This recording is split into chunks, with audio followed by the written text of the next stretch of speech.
తెలంగాణ భవన్లో కాంగ్రెస్ ప్రభుత్వంపై మాజీ మంత్రి శ్రీనివాస్ గౌడ్, మాజీ కార్పొరేషన్ చైర్మన్ దేవిప్రసాద్ తీవ్ర విమర్శలు చేశారు. ఓ మంత్రి పోస్టులను డబ్బులు కమ్ముకుంటున్నారని ఏజెన్సీల వ్యవహారంలో 1000 కోట్ల స్కామ్ జరిగిందని శ్రీనివాస్ గౌడ్ ఆరోపించారు. ఉద్యోగులకు ఇచ్చిన హామీలు అమలు చేయడం లేదని, హెల్త్ కార్డ్స్ ఇవ్వడం లేదని మండిపడ్డారు. ఉద్యోగుల నిరసనలకు బీఆర్ఎస్ సంపూర్ణ మద్దతు ఇస్తుందని ప్రకటించారు. ఉద్యోగులకు అదనంగా 2000 కోట్ల రూపాయలు ఇస్తున్నామన్నారు. ఎవరికి ఇచ్చిండ్రు చూపించండి, లిస్టు పెట్టండి. గుంపుల గోవిందలాగా ఉందంతా వేసేసినామంటే ఎవరికో చీటది అనుకుంటుండేమో. 2000 కోట్లు రిటైర్డ్ ఉద్యోగులకు ఇస్తుంటే అదనపు డబ్బులు ఏ ఉద్యోగులకు పోయినా మీరు ఒక లిస్టు పెట్టండి, వెబ్సైట్లో పెట్టండి. నెలకు 2000 కోట్లు ఇళ్ళకి పోయినామని ఎక్కడ లేదు. అంత ఉట్టిదే, మోసం. రిటైర్డ్ ఉద్యోగుల బెనిఫిట్స్ లేవు, వైద్యం లేదు, కార్డు లేవు, ఏది లేదు.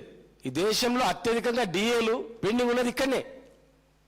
ఎలక్షన్ మేనిఫెస్టోలో 3 నెలల్లో పిఆర్సీ అమలు చేస్తామన్నారు. 3 సంవత్సరాలైన కమిటీ వేసి 3 సంవత్సరాలైన కమిటీ ఇప్పటివరకు నివేదిక ఇవ్వదా?